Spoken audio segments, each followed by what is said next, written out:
welcome back. My name's Faye and I'm a UK-based wedding photographer shooting weddings all over the world, and this is my space for education and just lovely helpful stuff that I hope is going to help you at whatever stage you're at in your photography journey. Today I'm coming on to introduce a really special interview that happened as part of my course Align. It's coming into the last couple of weeks of the course as I film this, but this interview was actually recorded a few weeks ago. It's with the incredible Sarah from Mose and Events. Since the event has happened, we've had several gigs together. We're currently planning the next Align workshop together, which is really exciting. But yeah, Sarah's one of my favourite UK-based wedding planners, but she does work all over as well. I'm not going to introduce too much because she's going to cover it all in the interview. It's important to say that these are just some sneak peeks. The interview was quite long. There was also opportunities for guests of my course to ask Sarah questions, and they got so much from it. Like, the feedback from this interview was so good. Align will be coming back in the autumn. It's just coming into the last couple of weeks for cohort 1 and 2, and then I'm taking a break over the summer season to focus on my couples and my editing pile, which is already stacking up. It will be coming back. The best thing that you could do if you're interested is head to www.faywildeducation.com and sign up to the mailing list, because that's where I share anything that I'm working on, anything that I think will help you. And yes, there are products within the education store, but I also share a lot of free education and free tips and free advice so that you can get support whatever your budget is. So without further ado, let's dive in. I hope that you really enjoy this, and yeah, thank you so much for being here. Everybody, welcome Sarah. Sarah's amazing. Do you want to tell everybody a bit about who you are and what you do? Yeah, hello everyone. Nice to I'm Sarah. I own Mose, which is a wedding and event styling, planning, design studio, and we work internationally on majority weddings these days, but also weird and wonderful events, all sorts of strange, and everyone's like, what type of events do you do? And I'm like, from dogs' first birthday parties to brand launches, if that's some sort of realm of what we do outside the wedding world. But yeah, so I've got a team, and yeah, we work internationally and work with very style conscious, design led couples who want support in planning, but also support in kind of the full 360. So the design elements and a really seamless kind of production based mindset in their approach to their planning. So yeah, that's me. This module has been all about curation. We've just been catching up about this week, and we've been talking specifically about Instagram, but also galleries as well. The first question that I was going to ask you was, what are your main considerations when choosing what to post on Instagram? Obviously, you're amazing at Instagram, so what do you do? How do you do it? So interestingly, I'm actually going through a huge kind of overhaul of how the last few years has gone on Instagram at the moment, because I'm about to do a full change of our approach. I actually outsourced our socials for, I'm going to say it was like 3 weeks, and it was the worst thing I ever did. But that's purely because I just didn't find the right person. So what I've been thinking about in the last couple of weeks is really what we need to do and do well. And most recently, one thing I didn't say of my new role is I became a mom quite recently, for 8 months ago, and some things had to give, and socials was one of them. Like, I just got really overwhelmed by it. So I was accepting loads of collab posts, which I absolutely love doing. I think they're really beneficial, but my grid in terms of what I had planned was just so out of sync to what I wanted.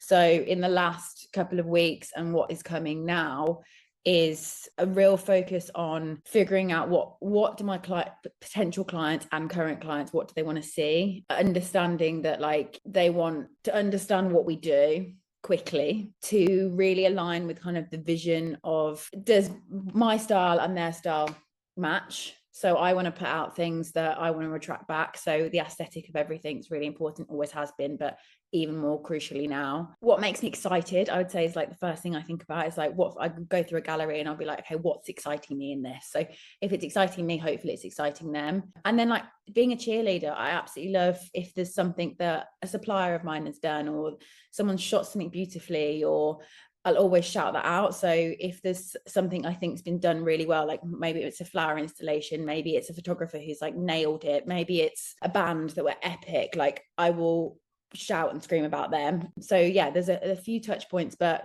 main thing is, what do my clients want to see, and what am I posting to get back from potential new clients as well. I love that, and you've covered quite a lot. I think the first thing that's really good to point out is the fact that you're going through a massive period of change, which is exactly the same as everybody else on the course. They've been slogging it, working so hard. It's not that anyone's not putting the hours in, but sometimes you just become a bit disconnected with what you want to be putting out with the world and what you're doing just out of survival. So that's quite interesting. So you said you stripped it back. You tried outsourcing. I've been there too, tried to outsource. It's really hard because it is really personal. Do you think that you might outsource again, or are you going to try and organize your own processes so that you can just be a bit more efficient in-house? I think it's such a difficult thing to outsource. It'll be like you guys and your kind of editing styles and stuff as well. I suppose it's such a personal thing.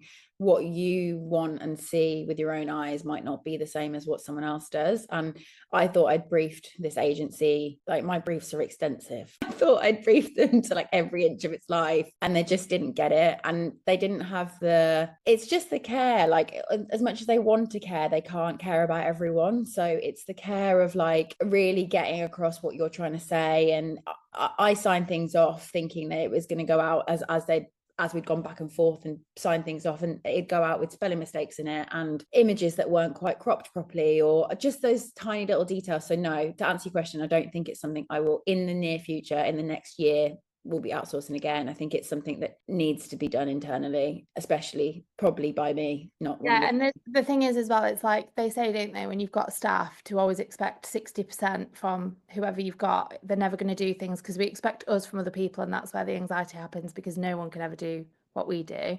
But Yeah, there might be other ways that people can outsource, like accounting, for example, like boring stuff that we're not skilled at all. Whereas yeah, social media, it is so intrinsic because it's basically our online footprint and what we want to put out to the world. That's something else that was really good because it's what everything we've been talking about. So we went through a bit of a journey the last 2 weeks in the group chat because alongside the course, we've got a group chat where I'll ask leading questions and people ask questions as they crop up in the course.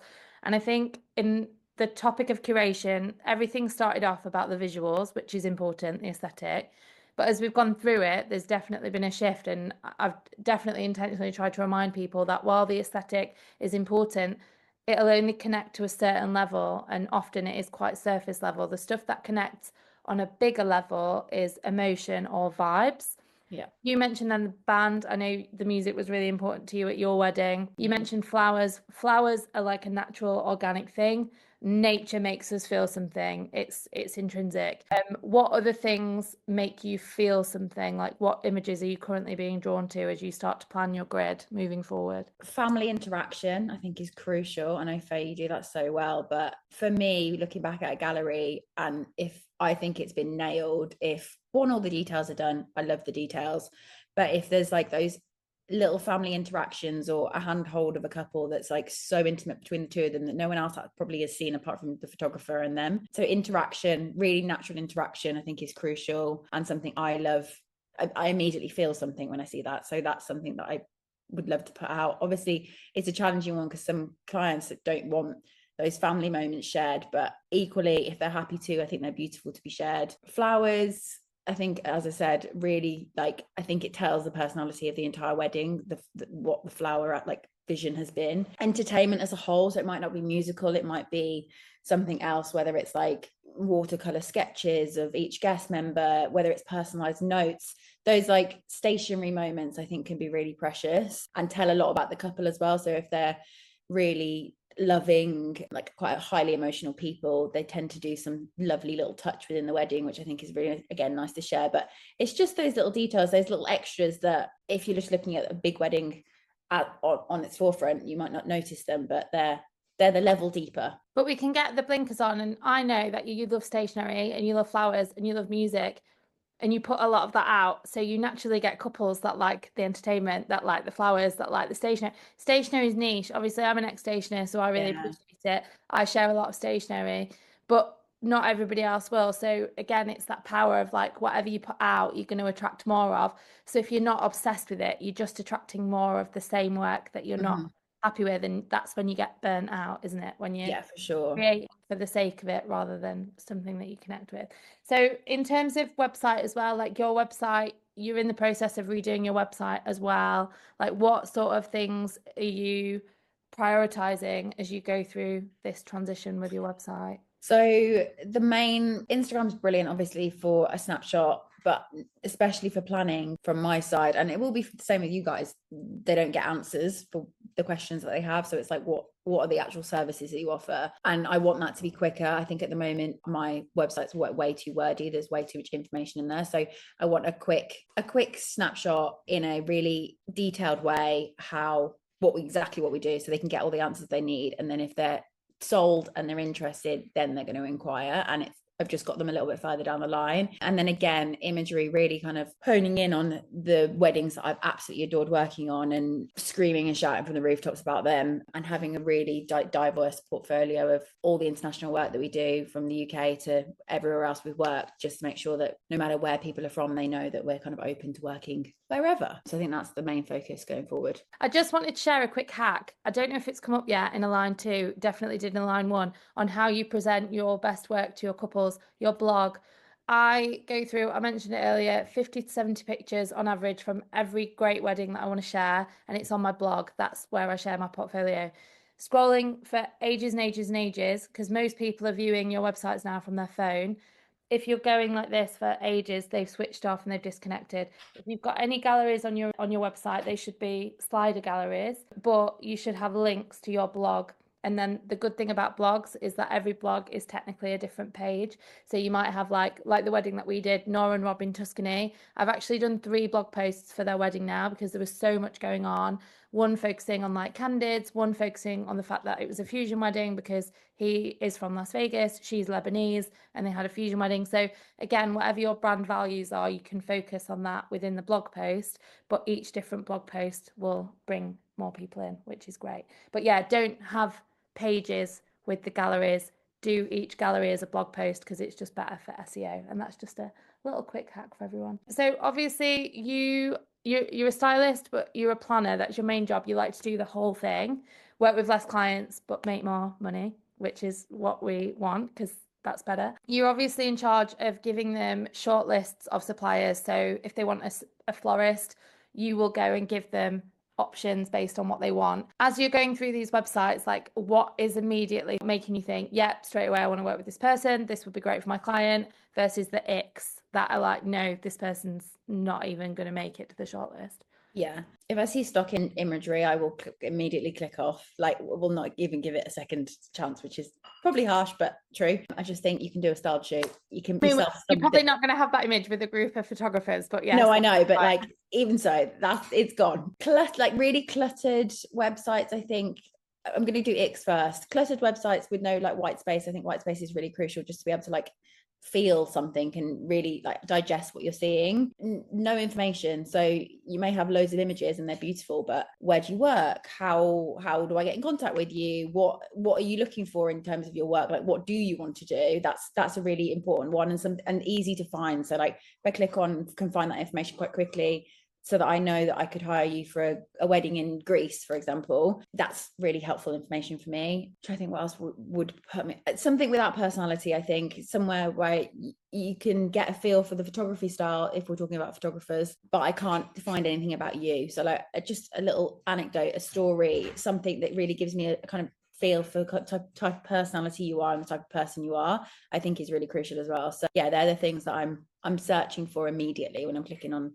I'm just gonna, because this week I sent a monologue in the group chat, sorry guys again, about the experience of viewing galleries and viewing websites, and I keep harping on about negative space, and I really want to, and you can help me strengthen this idea that it's not just about the aesthetic, it's about the feeling that you get when you look at people's grids.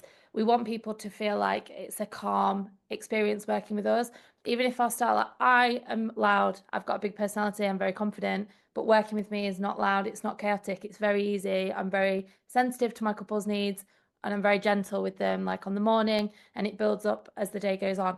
If everything was like super chaotic on my grid, no one would ever work with me. So it's just that feeling of calm, isn't it? Like when you see negative space, it just draws you in. It doesn't make you think, oh wow, this is too much. Yeah, for sure. I also think it's simply easier to digest it as well. You've got the time, your brain and your eyes have got the time to just digest what's going on. So yeah, completely agree. you do quite well like pops of color, because we've got a few people in the group who love color, specifically like oranges and reds, which is you absolutely love orange. How do you balance color on the grid without it looking like what's the thing, the Day of the Dead festival in Mexico? Like, how do you introduce like wild color without it going crazy on the grid?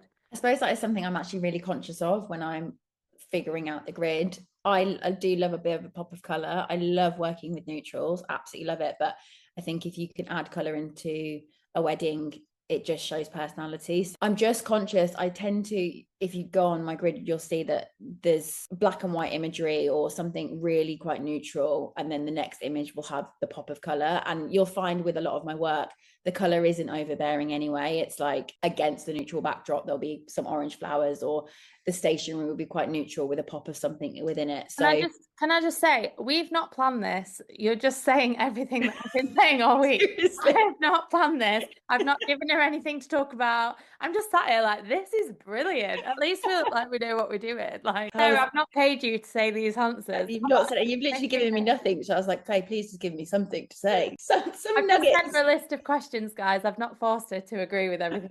So yeah, that's kind of how I'd approach colour. So what do you, we went on to the icks, but we skipped way past the stuff that you do, like negative space, information. Is there anything else that you want to see when you look on people's website? We do a lot of research. So to give you guys a bit of insight into like how we find suppliers. So at least once a month, usually 2 or 3 times a month, the full team will spend an entire day doing research, supplier research. Obviously in the UK and like in destinations, but we work really regularly. I've got an incredible black book of suppliers that I lean on, but every now and again we'll get either a last minute booking, which we don't take on very often, but 6 months out, let's say, and all my go-tos are taken. And I've got a really good example of last year actually, where the client didn't actually want a photographer at all for their wedding, which was mad to me. I was like, please let me get a photographer on board. And then last minute they were like, once we'd gone through everything, they're like, oh my God, why are we not getting a photographer? We need one. And I was like, thank you. Yes, you do. But obviously everyone that I would usually go to is completely full, completely out of rounds.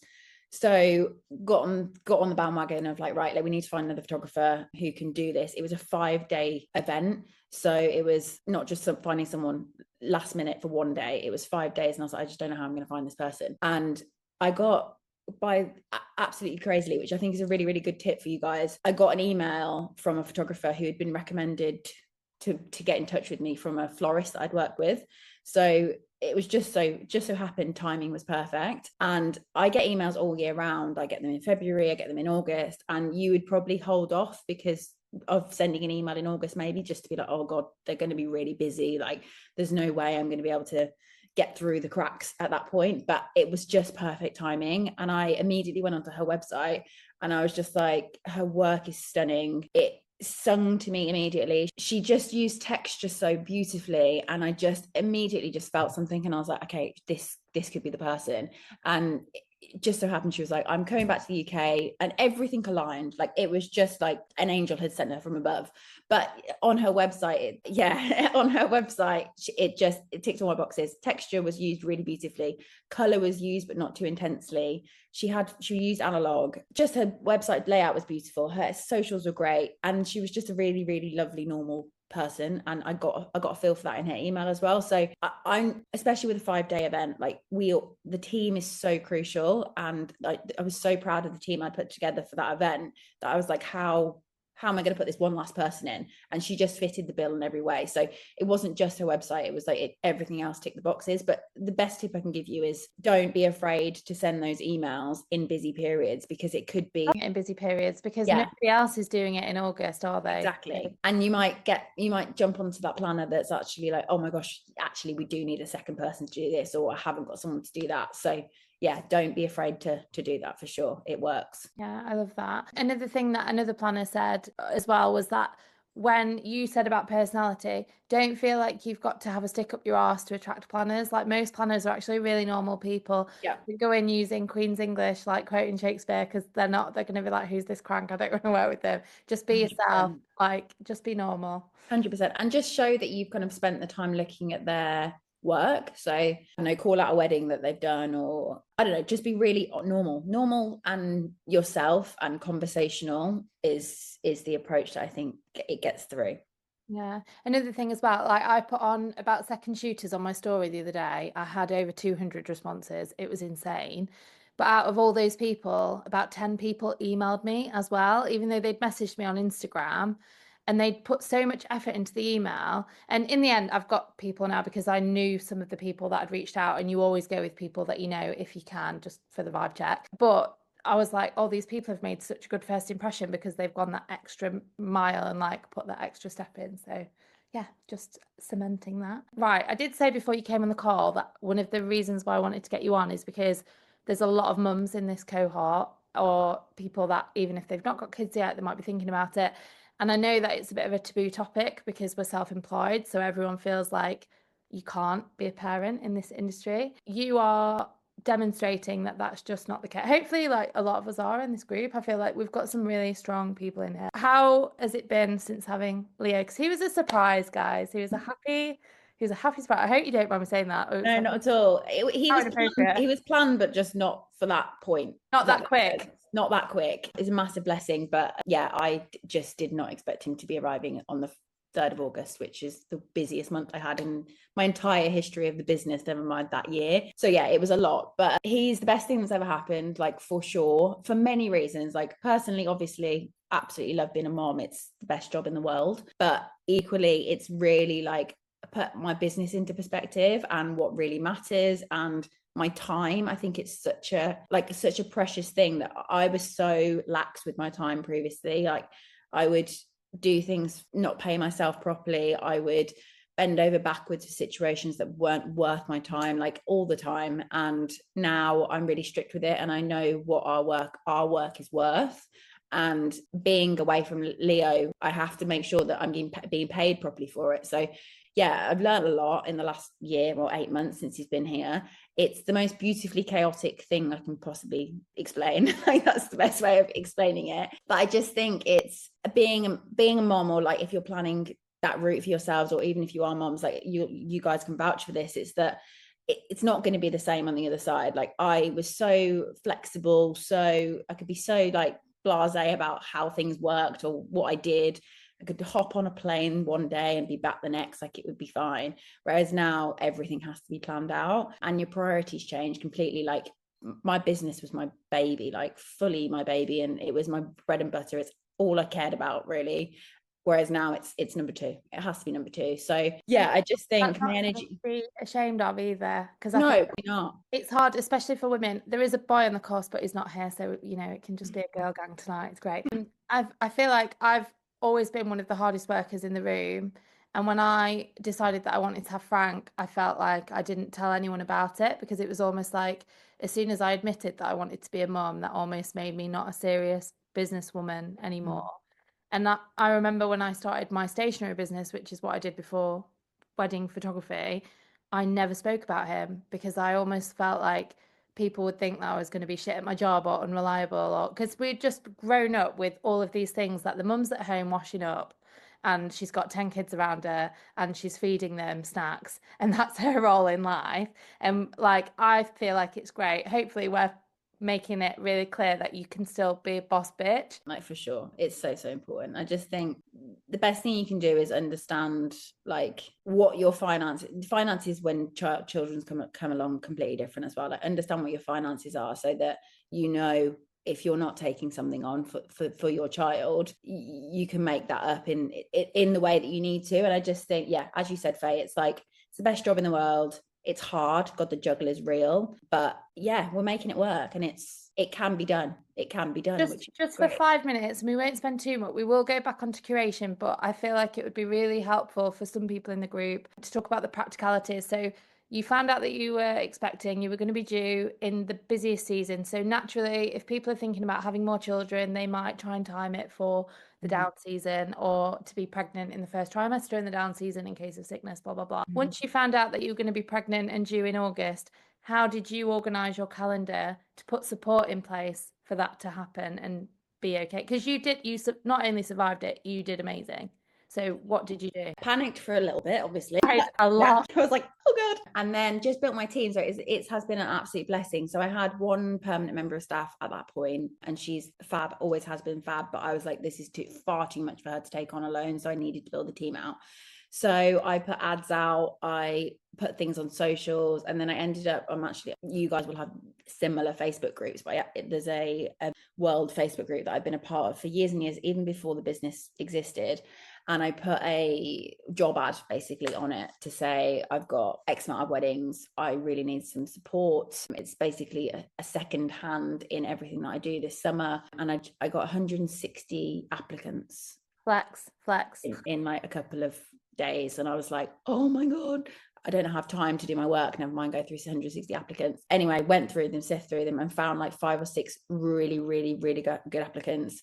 Interviewed them and then narrowed it down to 2, and then those 2 people basically came on board. I think it was around April. So I gave birth the 3rd of August. I was due 29th of July, and I had, I think it was 6 weddings between July and the end of August, which was just bonkers. And they came on around March or April time. And basically I just trained them as best as I could and got them really heavily involved in all the client communication. So you knew before August, way before August, if they could be on their own, basically. And I just wanted to make a point as well that if you are just working with the same 1 or 2 second shooters at the moment, and this is not just about maternity leave, it's just about protecting yourself if you get ill, because we're self-employed, so you know we might not necessarily have someone to step in if we get poorly. Diversifying your second shooter team and working with different people before you need it is good, because then when you do need backup on a Saturday in July, you've got more people to ask, but also you kind of can piggyback onto their networks as well. So doing something like this is great, going to workshops is great, extending your network is great, not just for maternity leave, but just protecting yourself across the board. Like obviously I had my hip replacement last year, and I would not have been able to navigate that without all of the people that stepped in, second shooting for me. Networking is going to be really helpful for any big things, pregnancy included. And then in terms of like maternity leave and stuff, did you take maternity leave or not? Not really. And I wish I had more better. I wish I'd done it better, but it simply wasn't possible this year. Like in future planning, future children, hopefully I can do that. But I took technically 3 weeks off, which was no time at all, and then was back. And quite funnily, on the day I physically gave birth was like the main event of the 5-day event I was just talking about. It was like the main wedding day. I was literally paying invoices from the hospital bed, and then 2 hours later he was here. So it was wild. It was absolutely, I wouldn't recommend it to a friend. Don't do it that way. But yeah, I took 3 weeks off, and then I basically did the end of the summer, went back with loads of support from the team that was still in place, and then tried to take the maternity leave a little bit later. So I had like quite a lot of January off, this January just gone, just to spend more time with him. But I'm now working 4 solid days a week, and I have 1 day off with him, which works really nicely. It's a really good balance. So yeah, it's not easy being self-employed. It's a pain in the ass, like especially when you've got friends around you giving birth at the same time who have got a year off and they're having a really nice maternity and going to all the baby classes and I'll say things like, oh, I just don't know where the day goes, and you're like, yeah. Love that for you, babe. Yeah, right. It can be done, and I think it's, if you love your job, which hopefully you guys really do, yeah, it's doable. Yeah, we said something earlier, which is also something that helps, is having your finger in different pies. And I said that we were going to talk about it a bit later, because obviously you've just brought out the Illy Planner. I love you planner. How do you pronounce it? I always say Illy Planner. I say Illy, yeah. It's just easier. What is the Illy Planner for those that haven't seen it? So it's a wedding planning journal that I wrote. It's actually quite funny. It popped up in my memories this morning that we were packing all the books and boxes. So they arrived like this time, literally this time last year. Yes, it's a wedding planning journal that guides couples through wedding planning from start to finish. I just saw a gap in the fact that I remember when I got engaged and I really wanted a beautiful like coffee style book planner to just write everything and keep as a keepsake, and I just couldn't find any that I liked. Like I went onto every website you can possibly imagine, and they were just all a bit icky and just didn't either have the information I needed or somewhere to write things nicely or whatever. So I was like, there's a huge gap. And also there's a lot of people out there who really want guidance and support but can't afford to have a wedding planner. So I was like, actually, it's kind of 2 birds in 1 stone. I created it originally for my couples to give them as a gift, and then was like, this could be such a much bigger thing. So yeah, that's what it is. Yeah, I just thought it was good to mention, because I was saying like something that helps me to market from like a place of abundance rather than lack, which I really think is really important, because you can tell when people are putting up availability stories and you're like, they've got no bookings, that's why they're saying it. And by the way, I would really recommend that you don't talk about your availability on your stories, because to me, I just think they're not booked and that's why they're doing it. So couples might think that as well. But having fingers in different pies and having different streams of income just means that you can show up in this place and that place and in that place, and you don't need to worry. Like weddings, I'm doing really well in weddings, but in the down season, like I've got a gap this year between October and December, because that's when I was supposed to be having my hip replacement. Obviously I needed it a lot sooner, but I'd booked time off. So now I've got a gap, but I can do lifestyle work in that time, and I don't have to worry that I've not got weddings, because I can do stuff in that. So everybody in the group, you'll have different things that you could do in the downtime just to make things a bit like less pressured on weddings, if that makes sense. Do you feel like, because obviously it is a product, so there is an element of you need to be getting bookings in. Has it been hard to split your time between Mose and events and the book, or has it been quite easy? No, I feel like I've been really lucky with it in terms of it's trickled away in the background really, really nicely. I put it down to building a website that works. That's a huge thing. And we put quite a bit into Google Ads quite early on, and spent like, you get like £400 free or something if you spend £400 with Google Ads. So we spent like £800 in ads, which sounds like a huge amount, but what we got back from that was amazing. And then it's just grown organically, and we get really lovely feedback from people that have bought the planners. So people that will say, I know you're more expensive than the £20 one I can find on Etsy, but I just really connected with the fact that it was created by an actual wedding planner, and that it had real advice in there, and that you designed and made and done everything in the UK and made sure it's sustainable, and like the linen is really beautiful, and we package it really, really nicely to make sure that no matter who's receiving it, whether it's a gift for someone or it's for yourself, like you feel like you've bought you something really special. And so a lot of energy has gone into it, and that was work that I had to do previously and spend a lot of time on, whereas now it simply is taking the order book, putting the book in the box and sending it off. So no, it's a really lovely, it's worked really nicely. That hasn't taken away from much of Mozanne's kind of normal day-to-day work. I love that. So I've just got a couple of extra questions, and then we're going to open it up to the group. So do have a think. Don't leave poor Sarah sat there alone without questions. Like, think about some stuff that you could ask her in 5 minutes. Right. What is the best business advice you've ever been given? Hire people better than you. So my dad used to say it to me all the time, and I'd be like, why the hell would I do that? That's so silly. Like they'll take my work. And I don't mean it in the literal sense. Like, when I was looking for people to support with last year, I was like, where are the gaps? Like, what am I not good at? What takes up loads of my time because it takes me longer to do it? What could I hand off to someone and be really confident that they're going to nail it? So my team is built up of very creative, some are really, really good at production, some are really good in the like creative space and mood boarding and that sort of thing. So the things that take so much of my time that I can outsource confidently, my team do, and they are so much better at it than I am, so that leaves me free to do the good stuff, to do the stuff that I know that is my bread and butter. So yeah, I would say that is number one. Do anything that you don't need to do yourself, outsource it to someone that is better at doing it than you. It could be your accounts, it could be from your guys' side. I don't know how many of you put out your edit. You probably edit, it's probably a really personal thing, so you probably don't, but there's things like, I know Faye, you outsource loads of internal bits and pieces. So yeah, there's just so much there. I mean, technically I've got 3 businesses, so the thought of doing finances for 3 businesses is an absolute no from me. So I have accounted, but yeah, it feels like an investment in the beginning, and it is. And some of you are probably sat there, because I know I used to be like this, thinking I can't afford to do that, like money's already tight, or I don't want to do this. But because it's taken you so long, if you just make that initial investment, you'll honestly see the money back so much quicker. It's like this course is probably less than an elopement for a lot of you, but you'll have made your money back in the next 3 months, because you'll be getting more clients, and you'll be happier with the clients that you're getting as well, because they feel more aligned, hopefully. So don't always fight the investments. Like, actually investing in your business can be really, really good at like supercharging. And you said a minute ago about hiring people better than you. There's always something to be gained from mentoring as well. Like, I still get mentoring from people that I admire. I had mentoring last week about film. I had mentoring in January about film, because this year is like my big year. I really want to get into it. I had mentoring with the amazing Russell Kent-Nichols when I was thinking about getting into education, because he does it really well. So whenever I'm thinking about doing something for more than a few months, because I've got ADHD, so I do get these wild plans quite often, but if it persists and it keeps showing up, I'll try and find somebody that's already doing it, and then I'll ask them if they do mentoring. Sometimes they'll say no. Some other times, like, they'll say no, but then they'll get back in touch with me a couple of months later and say, I didn't, but I do now. Like, here's what I charge. Because asking them that question might give them the idea that they can mentor as well. So that's quite nice. And you get cheap rates because you were the first person to ask them to mentor you, which is great. But yeah, so last question before we open it up to the group.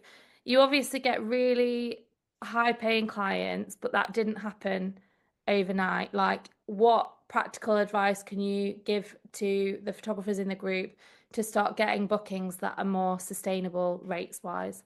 I know that's a really layered and hard question, but yeah, there's a few. I was trying to think back to kind of the last 2 or 3 years of how, when the shift really happened, I put a lot of it down to the creative space that kind of, if you and I did it so much, was when we had downtime, like put a killer shoot together and be creative. Lake Como bankrolls me even now. I still 100%, like, 100%. and the weddings that we get together as well, I feel like that's the wedding that, well, it wasn't a wedding, that's the shoot that bring people in. Yeah, 100, definitely. Well, that's where Nora and Rob came from as well, wasn't it? They I think they found the venue on Instagram. She loved the venue. Then she contacted me. Then like 10 minutes later, she contacted Faye, and like they practically booked all the suppliers just from the shoot. And then that has just, yeah, as I said, just. Can I just as well, like, just make a point about this, because it came up in the first Align cohort and I thought it was gold and I really want to share it again. People are spending up to £1,000 on a workshop at the minute. That is so much money. You could invest that with a florist and do your own thing. You can invest that with a stylist and do your own thing. You don't need to go off to a workshop where you might not love all the bridal, you might not love all the styling, you might not love the venue. Because it used to be that when you went to a workshop, it was a cute day out where everybody networked and you could meet people. And whilst that is still true, the vibe has definitely changed a lot. And now the content is becoming so saturated that people sort of are rolling their eyes a little bit at style shoots, aren't they? Because it feels like a bit samey. So do consider putting that investment into something of your own. Like, I won't name and shame people in the group, but there's people in here that love a style shoot, and I know because I used to do loads of it. But since doing my own stuff, like this year, I've taken a break from the workshops and I did Paris. I got more engagement from Paris than any of the Feywild workshops because it was different. It was just me that had put it out. So do consider not investing in workshops. And this is from a workshop host. Like, I love workshops. Workshops are great. But if you put that money into something yourself, it would be so much more aligned because it would just be you, if that makes sense. Yeah, I couldn't agree more with that. I think also, just to like echo that point, you can do as many styled shoots of someone else's you want. Like, there's so many out there, and a lot of them are stunning and so beautiful. Like, yeah, they're amazing. I'm not putting any workshops. No, I know you're not. Epic, like. But my point is that it's never going to be what you visioned up, like what you've created, like what you want. So I think that's the beauty of doing it yourself, is that you can really come up with the concept and the vision, and then that's what you're going to attract back because it's what you want. So that's the crucial bit, I think. But yes, I think a lot of people style shoots, they're like, why are you doing it? It's not a real wedding, it's this, it's that. But honestly, they do work, especially if you're trying to attract a certain client and you want that. So yeah. Also, in terms of, I mean, I've got one next week and it is wedding season for me now, and like nobody wanted to do it and I made them because I was like, no guys, I've got this idea and I need to run with it, because if I see someone else doing it in the next 2 months, I'm going to be so pissed off. We need to do it. So watch out for that coming on Tuesday, guys. It's going to be amazing. But what I was going to say was, if you were to give like 500 quid to a florist, that florist is going to never forget that. And that day that you have together creating something incredible in a field with your mate modeling a dress off ASOS or whatever, no one needs to know the details. Like, they're just going to see a couple of really creative images because you were creating something from your soul that came straight out of your brain. And if you're obsessed with it, the couples for you are going to be obsessed with it as well. But also that supplier relationship that you're going to have with that. I mean, like, Sarah will work with loads of other photographers, but no one trauma bonded with her apart from me in Lake Como when there was weather warnings, when we've been planning that shoot for like 4 months. No one cried together like, oh my God, I can't believe we've got to cancel this venue. And do you know what I mean? Like, those like experiences that turn into beautiful ones. Yeah. You get those with other suppliers when you work with them one-on-one. You don't get that when you go off to and I say that with love, because that shoot, so many things went wrong, but I still think of that shoot as one of the best things that I've ever done for my career, even though it was so hard. And thank God it was a shoot and not a real wedding, because I think I actually had a heart attack. But because like so many things went wrong, you would have never known. The pictures were stunning, but I feel like I should say now, because otherwise people are going to wonder what went wrong. But we had weather warnings. The boat guy cancelled 4 times. The car got dropped off in a town 40 kilometers away. So we had to reschedule the whole day so that we could do it later on. And then it looked like it was going to piss it down. One of the models' flats was haunted by a ghost. But honestly, like the amount of stuff that went wrong, and like by the end, Sarah's like, "You okay?" And I was like, "Yep, let's go." And the class is unreal, and it was so worth doing it. I still don't regret doing it, because I learned so much, and better to learn in environments like that, in a safe space. Wedding, like it's just so much better. Off the back of that, I think the second point of what I would prioritize is the kind of networking space. And like, I hate that word, like networking, but It's true though.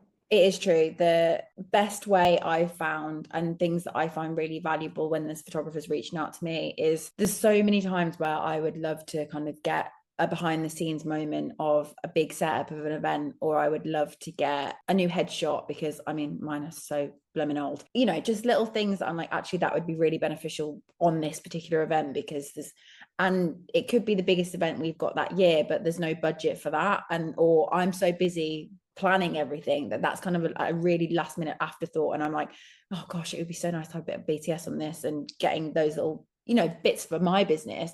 So offering that as a service, whether you charge for it or whether you say, you know what, I've got a couple of hours free, if you've got any events this year, I would love to come along. I'd love to just like be in the background, shoot BTS for you, get some headshots of you and your team, like do whatever you need to do. But then you've immediately got a foot in the door. Like some of my behind the scenes imagery from last year is better than the stuff I got on the day from the photographers. And then this year I've then booked the people who I had for BTS last year, because I'm like, well, now I've seen the full galleries, I'm really impressed with the work. So it's a really good way in. It's a really nice way of getting to know planners, even not just planners, like going to work with photographers, going to work with whoever it may be in the wedding industry. Like people constantly recommend to me constantly. So it'll be couples that you'll be getting recommended to. It'll be planners that you'll be getting recommended to. Just having that little team of really great people around you who are within the industry that you are friendly with is absolutely priceless. Yeah, so I spoke about this in the last cohort, but something that I still do, even now that I'm booked and blessed, thank God, is I still get to weddings like 3-4 hours early, and I let the stylist know, or the main suppliers, I'm going to be around if you want any pictures. And I always tell them in advance so that they can look cute, because there's nothing worse than turning up and the photographer offering to get headshots, but you didn't know, and you're like, oh God, I would have done my hair, and it feels like a waste opportunity. So just letting them know that you're going to be there a little bit early to get some BTS, they really, really appreciate it. And even if, like Sarah was saying, like you could offer it to people and go out of the bat, that's quite a lot of work. Even just turning up half an hour earlier before you're supposed to be there with the couples, and during the downtime going to get extra shots of the table. And if the stylist is still around, like the wedding that I had on Saturday, the stylist was there all day because she was doing a changeover. And my second shooter had the candids in the bag, and I was like, oh, you just go stand over there behind that table. And I just got a few shots. They won't go in the couple's gallery. I'll just send them to the stylist separate, but they're really lovely photos of her in her element, doing something that she loves. Those unprompted, like candid snaps, they're always the best ones, I think. So it's nice. We do it for the couples, but not for the other suppliers, but suppliers always really appreciate it. And I get so many supplier weddings, never mind referrals. I've done so many of my supplier friends' weddings for that reason, because they know that everything that they've organised, they're going to get loads of photos of. So thank you so much for being here and watching this. I hope that you got so much value from it. Sarah is literally amazing. She's one of the best people ever at what she does. If you enjoyed this interview, do head to my channel where I've got other interviews with lots of really incredible people, and I'm sharing one video a week all this year with as much value as I can bring basically to the YouTube space. If you haven't already, please do consider subscribing, and hopefully see you again soon.